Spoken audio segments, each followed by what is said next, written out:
Bienvenidos a un nuevo video. En este caso vamos a resolver un ejercicio de Java que trata sobre colocar una palabra en un árbol binario de búsqueda o simplemente un árbol binario, ¿no?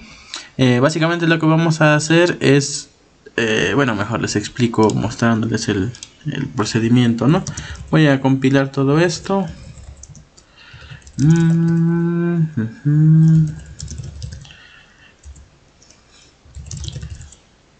Y tenemos estas opciones de ingresar y visualizar en los tres órdenes, ¿no?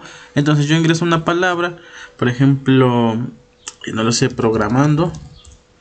Y por ejemplo, si yo lo imprimo in orden, me imprime la cadena, recorre el árbol in orden y me la imprime ordenada, ¿no? Porque se supone que si recorres un árbol binario en orden in orden, te lo va a recorrer en ya ordenados los datos. O sea, si yo lo imprimo por ejemplo en preorden o lo imprimo en postorden o postorden o como le llames, recorre el árbol distinto, ¿no? Entonces yo creo que estás aquí y ya, si estás aquí es porque ya sabes que es un árbol binario, ¿no? Ya no te tengo que explicar cuáles son sus ventajas y todo eso, ¿no? Entonces básicamente lo que tenemos que hacer en este ejercicio es que dada una palabra tenemos que acomodar sus letras en un árbol binario y luego ofrecer los siguientes recorridos, ¿no? Entonces vamos al código. Tenemos el nodo, tenemos el árbol y tenemos una clase ayudante de los datos. Vamos paso por paso. Esto del árbol y del nodo yo ya lo expliqué en otro de mis posts. Entonces si tú no sabes o no te queda claro bien cómo es un árbol o... un árbol binario, ¿no? Porque un árbol sí lo conocemos todos. Pero bueno, si no te queda claro, yo te recomiendo que vayas a mi blog y ahí leas, ya implementé un árbol y ya te explico cómo es que funciona. Lo que yo hago aquí en este ejercicio es... copié ese árbol y le cambié el tipo de dato nada más para que soporte cadenas, porque antes era de enteros y es lo único que hice. Pero yo aquí ya no te voy a explicar cómo es que funciona el árbol, ¿no?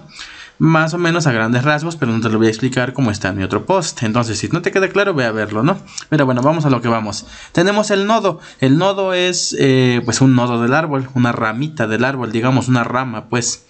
Y tenemos sus constructores, ¿no? Tenemos el constructor. La verdad ya tiene años que no programo en Java, pero todavía me acuerdo. Entonces tenemos aquí su constructor que va a regresar pues un nodo, ¿no? Nada más recibe el dato. Recuerda que en este caso vamos a trabajar cadenas, porque aunque va a ser una letra, para simplificar las cosas yo preferí usar cadenas para las letras en lugar del tipo char o carácter. Entonces simplemente asignamos los datos y por defecto el nodo no tiene ni izquierda ni derecha. Acuérdate que en un árbol un nodo puede tener izquierda y derecha, y a su vez esos nodos pueden tener más izquierdas y derechas infinitamente, ¿no? Y bueno, ya tenemos los getters, los setters y todo eso. Y el método que imprime el dato, que simplemente imprime el dato, ¿no? Ahora tenemos el árbol tiene una raíz, porque al inicio de todo hay un nodo. Entonces tenemos el nodo, que es la raíz, tenemos el constructor, bla bla bla, y ya aquí tenemos unos métodos como una función que te dice si existe. Esta es pública, es decir, nosotros la invocamos desde fuera y va a invocar a esta función, me parece. Esta, ¿cómo sabe cuál función llamar? Porque fíjate, la función igual se llama existe y aquí también se llama existe. Entonces, ¿cómo es que hay dos funciones con el mismo nombre? Sí son con el mismo nombre, pero se está dando la sobrecarga de métodos, me parece que así se le llama. Que aunque se llama igual la función, tiene diferente firma, porque este existe solo busca recibe una cadena. Tú lo invocas desde fuera y le dices, oye árbol, ¿existe esta cadena? Y te dice sí o te dice no. Pero internamente el árbol va a comenzar a buscar desde su raíz. Y entonces va a buscar desde su raíz. Y si encuentra la cadena va a regresar que sí existe. Y si no, va a comparar la cadena va a comparar la búsqueda con la cadena actual y entonces se va a ir a la izquierda o a la derecha. Porque acuérdate que cuando insertamos, si la cadena es menor la ponemos a la izquierda y si la cadena es mayor la ponemos a la derecha. Entonces así es como está funcionando esto, ¿no? Bueno, solo una pequeña explicación de la sobrecarga y eso. Y bueno, tenemos el método de insertar. Si la raíz es nula, entonces la inicializamos como un nuevo nodo. Ya insertar, pues aquí está, es algo muy importante esto de insertar porque estamos comparando las cadenas. Recuerda que los números pues los comparamos con mayor o con menor, con este símbolo que ves aquí, ¿no? Pero en el caso de las cadenas, en especial en Java, debemos invocar al método compareTo o compareTo o compareTo o como tú le digas, o comparar con, ¿no? O bueno, comparar con otra. Como sea, esta función de compareTo va a regresar un 0, un número menor que 0 o un número mayor que 0, dependiendo si la cadena es menor, mayor o igual.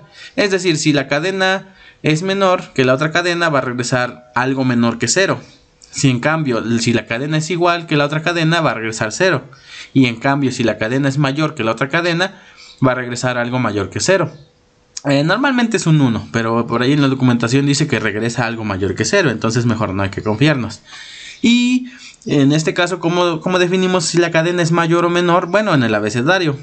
Por ejemplo, si tenemos la A y la B, pues la A es menor que la B. Porque en el abecedario o alfabeto, como tú le llames, va antes. Entonces así es como comparamos este dato, que es esta cadena, junto con el padre, y en caso de que sea mayor que 0, entonces si no hay nada en la derecha, lo inicializamos, y en caso de que ya haya algo a la derecha, entonces volvemos a invocar a esta función, pero ahora le pasamos a la derecha. Es decir, te digo que esto ya lo expliqué en mi otro post, pero te explico rápidamente. Tenemos nuestra raíz, ¿no? Entonces, primero evaluamos en dónde vamos a colocar nuestro dato. Si es mayor o menor, entonces si es mayor lo colocamos a la derecha, si es menor lo colocamos a la izquierda. Pero cuando lo vayamos a colocar, independientemente de que esté en la izquierda o en la derecha, nosotros necesitamos ver que no haya nada ahí. Es decir, que no haya una rama ahí, porque si no la voy a sobreescribir. Y si hay una rama, entonces vuelvo a invocar esta función con recursión ya en la rama, y a esa rama ya otra vez vuelvo a comparar si va a su izquierda o a su derecha. Y si va a su izquierda o a su derecha independientemente, veo si no está ocupado. Y si sí está ocupado, vuelvo a invocar esta función y vuelvo a pasarle ahora a la otra rama. Entonces voy descendiendo hasta que encuentro un lugar desocupado. Y bueno, ya aquí tenemos los órdenes y todo eso, ¿no? Y tenemos la clase ayudante de datos. Esta clase solo la creé porque el ejercicio decía que usaras al menos 3 clases, ¿no? Entonces, pues ya saben cómo se ponen esos maestros, no sé lo que quieren. Pero bueno, simplemente la creé y ya, ¿no?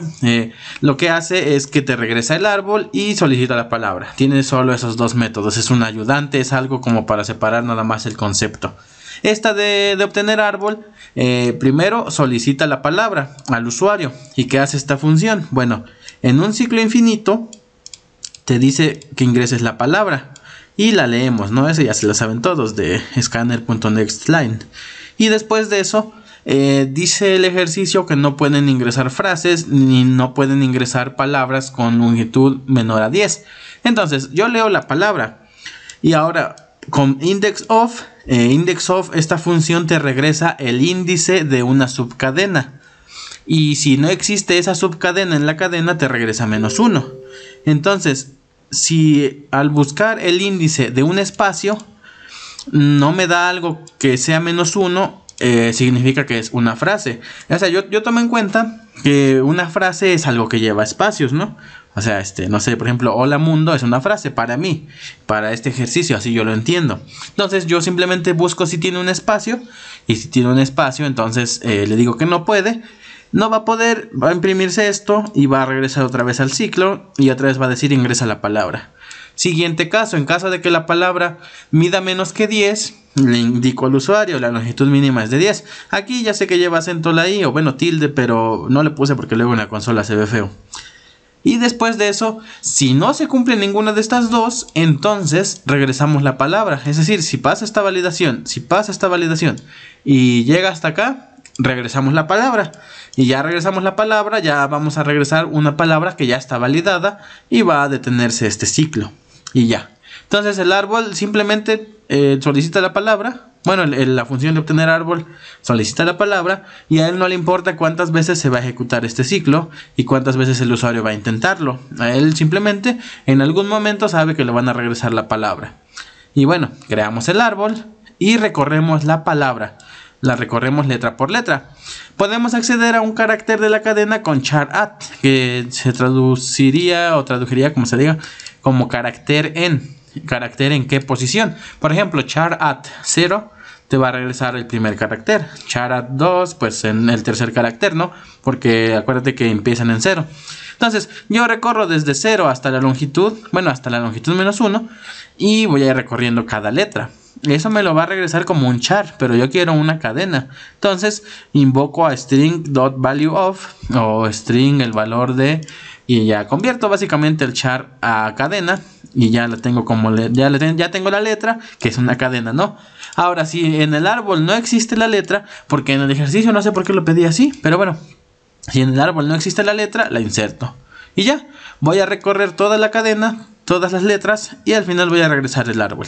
Y ahora vamos a la implementación, a la elección. Bueno, esto es para el menú. Pongo la elección en blanco, digamos, e inicializo el árbol. También inicializo un escáner, y mientras que la elección no sea 5, que es la que se sale, entonces ejecuta todo esto.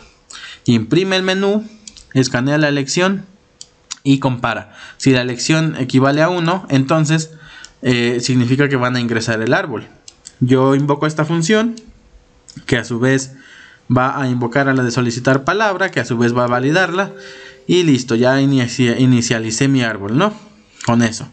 Y ya después en las siguientes, si es 2 que lo quieren recorrer en preorden, primero verifico que el árbol no sea nulo, porque existe la opción de que el árbol sea nulo, porque yo lo inicializo como null y va a tener valor hasta que le elijan la opción 1.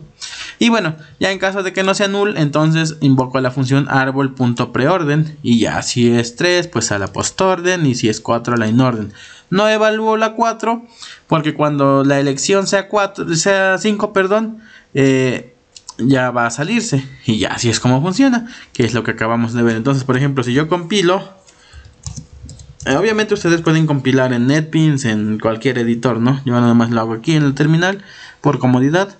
Y por ejemplo, si yo quiero ver en orden, preorden o así, me dice no has ingresado nada porque no tengo árbol. Ya cuando ingreso el árbol y yo pongo espacios, me dice que no puedo ingresar una frase. Pongo una palabra corta, me dice que la longitud mínima es de 10. Y ya pongo una función, una palabra larga como programando, y ya me deja verla en los 3 órdenes, ¿no? Y por ejemplo, si yo ingreso por ejemplo, Z A D C R R R T T T, y yo lo veo en orden. Si se fijan, es lo que les decía hace un momento, que no importa en qué orden ingreses la palabra, porque en el árbol van a insertar primero la Z, luego la A, luego la D, luego la C, luego la R R R, luego la T T T. Y no importa porque cuando lo recorras en orden, te va a mostrar el árbol ya en orden, así como su nombre lo dice, ¿no? En orden. Entonces fíjate que es A, C, D, R, T, Z. Y que aunque ingresé repetidas, no se están repitiendo.